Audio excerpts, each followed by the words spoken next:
A good wind stays under the wings, baby!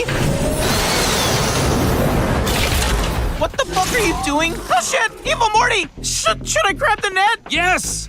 Hang tight. Morty's getting the net. You're basically fracking the central finite curve to flesh out a version of yourself. Shouldn't you be turning yourself into a pickle? You're hitting infinite targets. At least filter for probability stasis. I was gonna. Duh. I can't find the net.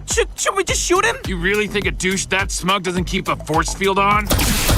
I'd be an idiot if I didn't check. You changing something? He's filtering for probability stasis. See? Is that the guy? Probably. Could be a trap. I'll explain. He's worried that it's actually your target, and he'd owe me credit for the kill. Can I offer my 2 cents? No! Morty, no!